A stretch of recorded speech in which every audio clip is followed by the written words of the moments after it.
போன வீடியோவில் one way slab and two way ஸ்லாபை பற்றி எக்ஸ்பிளைன் பண்ணியிருந்திருப்போம்.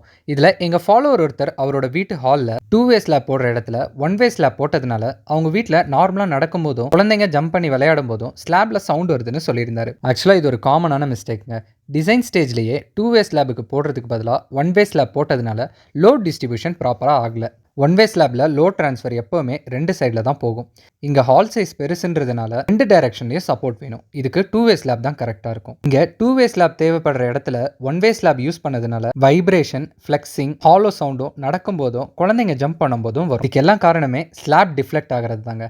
டிஃப்ளெக்ட்னா ஒன்றும் இல்லை, வளைஞ்சு போகிறதுன்னு சொல்லுவாங்க. முக்கியமாக ரீஎன்ஃபோர்ஸ்மெண்ட் ஆர் திக்னஸ் கம்மியாக இருந்திருந்தாலும் இது நடக்கும். இந்த கேஸில் ஆல்ரெடி கன்ஸ்ட்ரக்ஷன் முடிஞ்சிருச்சு, கவலைப்படாதீங்க. இதுக்கு சொல்யூஷனும் இருக்கு. ஸ்லாப் பாட்டமில் மைக்ரோ கிராக் இன்ஜெக்ஷன் கிரவுண்டிங் பண்ணி ஸ்ட்ரென்தன் பண்ணலாம். ஸ்லாபுக்கு மேலே ஃப்ளோர் ஸ்க்ரீட் ரீஎன்ஃபோர்ஸ்மெண்ட் மெஷும் ஆட் பண்ணலாம். இங்கே கன்ஸ்ட்ரக்ஷன்ஸ் ஆல்ரெடி முடிஞ்சிருச்சு. இப்போ இந்த சொல்யூஷன்ஸை ஃபாலோ பண்ணால் வீடு சேஃபாக இருக்குமா அப்படின்னு நீங்கள் தெரிஞ்சுக்கணும்னு நினச்சிங்கன்னா கமெண்ட்டில் பார்ட் 2 வீடியோன்னு கமெண்ட் பண்ணுங்கள். சரி, இன்ஃபர்மேஷன் வீடியோஸை பார்க்க மறக்காமல் ஸ்கை பில்டர்ஸ் அண்ட் டெவலப்பர்ஸ் பேஜை ஃபாலோ பண்ணிக்கோங்க.